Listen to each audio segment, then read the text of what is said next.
Hi everyone, it's Lisa Brown with InkandInspirations.com. Thank you for joining me today. In this video, we have week 7 of the 12 weeks of Halloween, and for this, I am making a banner. I usually make a banner every year for Halloween to hang up somewhere or to give to one of my daughters to use for decor.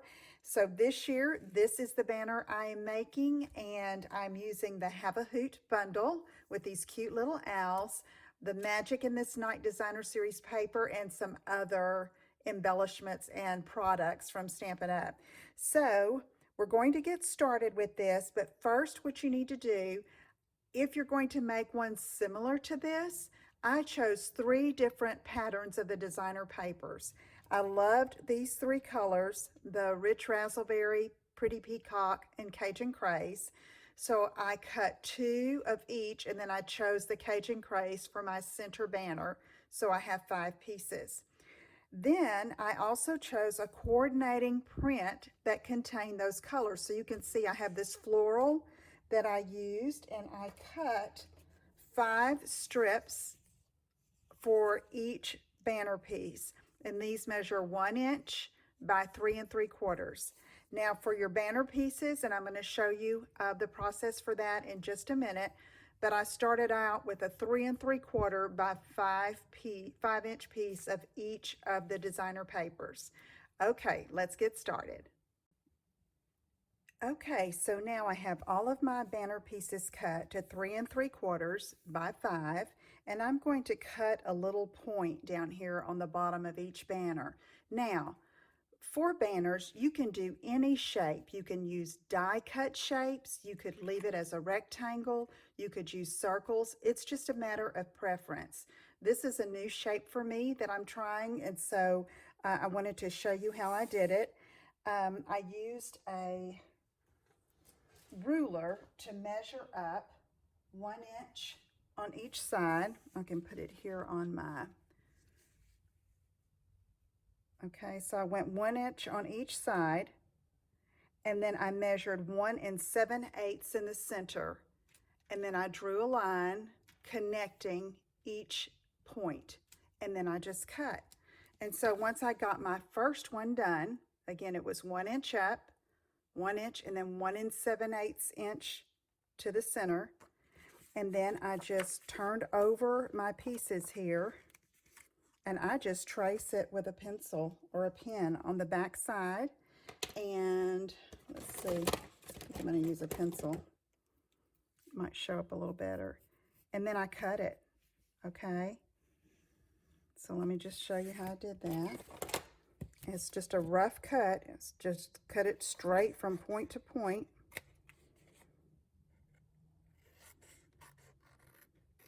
Okay, and then you have your banner piece. Then I take those 1 inch by 3 3/4 inch strips, and on the top of each banner piece, I come about a 1/4 inch down, and I use some liquid glue and put that across the top. Now, the reason for this, first of all, it's decorative and it looks nice, but it also reinforces where I'm going to punch the holes to string the banner together, which will be on each side. Okay, so to hold the main image on each one, I decided to use some of our black glitter paper, and I used my layering circles dies, and I used the one that is about 2 3/8 inch circle. Okay, if you have a 2.5 inch circle punch, that would work too. And I just am going to adhere that down. And once I did that, I thought I wanted something else behind it, but nothing too much to take away from the paper. So I pulled out my square vellum doilies from the annual catalog, and I just am using some glue, and it doesn't have to be neat because it's not going to show. I center that there, and then this piece is going to go in the center like that. Okay, so I'm going to get all of my pieces ready, and then we'll continue on with our main image. Okay, I have all of my banner pieces ready with the doily and the glitter circle and my piece going across. And now this is the centerpiece, so I wanted to show you what I did for that. I used this little owl here with the cloak going across his face, and I stamped in Memento Black and then colored with Stampin' Blends. And then I decided to use the 1.5-inch circle punch for all of these images. And so what I did is I colored it and then I centered it to where I could at least get the moon and most of the little owl in there. Punch him out. Okay, and then I used a sponge dauber on all of the images to sponge some Memento Black ink around the edge. This just gives it a finished look and a little bit of depth. And I like that sponged look. Not too dark, just like a little shadow around the edge. Okay, so now this little guy is going to go here, but I wanted to use the word boo, and I cut these with the, gosh, I can't even remember the name of it. Oh yes, the Playful Alphabet dies. And so I cut this using our adhesive sheets already on the back, and I ran it through the Stampin' Cut and Emboss machine where I would have this little boo word to put on our banner. And so I just came around, and it's got the adhesive on the back. When you apply the adhesive to your cardstock before you die cut, it makes your die cut a sticker, okay? And just really easy, especially on little pieces like this. Okay, so here's boo going around the circle. So this little guy is going to be glued more toward the lower left of the circle. And so I'm going to use liquid glue and just put it down. Okay, so now in the next step, I'm going to show you something special about how I stamped the other images. Okay, if you'll notice these two end images here, they are mirror images of the same stamp, okay? So I wanted them looking in, and then here on these two, with the little owl behind the jack-o'-lantern, it's also a mirror image. And so I wanted to show you an easy way to do that. Okay, I'm going to use my silicone mat here, all right? And I have a piece of Whisper White cardstock. Going to get some Memento Black ink, and I'm going to ink up this little guy with the jack-o'-lantern right here, and then I'm just going to stamp him. Okay, that's going to be one of my images. Then I'm going to ink this up again. All right, and then I'm going to take my silicone mat and I'm going to stamp it right onto the mat. And since the placement on this piece of cardstock doesn't matter, I can do this way, but you could use a Stamparatus if you needed exact placement. So I'm going to turn this over, leave room in between because I'm going to punch these out, and then I'm just going to press all over the back side of the silicone mat.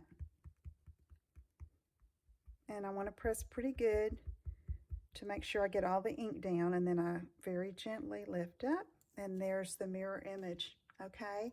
So then I would just color and cut those out, and I've done the same with the little owl image, okay? Color them. I need to sponge around the edges, and so let me get this done, and we'll go on to the next step. Okay, we have all of our pieces glued on, and I just wanted to show you one of the end pieces. I have this little image with the spider hanging from the tree, and I used the spider web die from the Pick-a-Hoot dies that is with the bundle with the Have a Hoot set, and die cut this out of that black glitter, and strategically placed it where it was close to the little spider up in that upper inner, I don't want to say corner, but the side of the circle, okay? So now it's time to string all of these together. And so what I did is I took a hole punch. I have an old crocodile here, but you can use a narrow hole if you're just using twine or something thin, but I'm using this 3/8 inch glittered organdy, black organdy ribbon from the annual catalog, And so I'm using this larger hole. I'm going about 1/4 of an inch in, midway on this 1/2 inch, this 1 inch strip I put here. So I'm going to punch a hole there, turn it around, and I did this on every piece. And this is my last piece to string. So let me find the end here.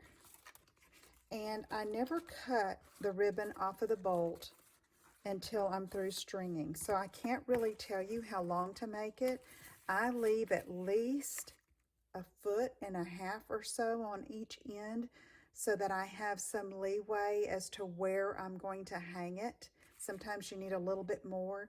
Sometimes I will wrap this around a cabinet knob or a little spiral or something that will hold it.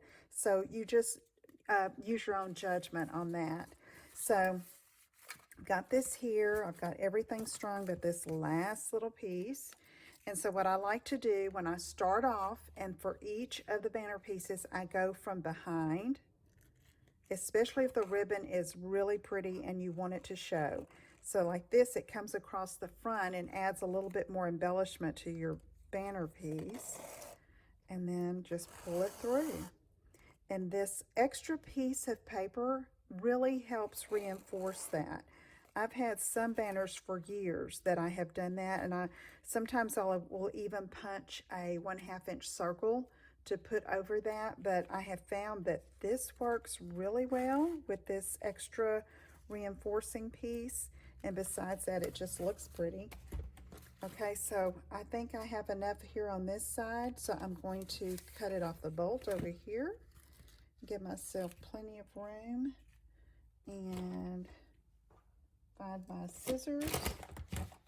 Let me get my cutting scissors here. And just give it a cut. I like to leave more than enough because I never know where I'm going to hang it or where the recipient's going to hang it. And so there is our banner, okay, for week 7 of our Halloween series. And here's the other one, okay, just alike.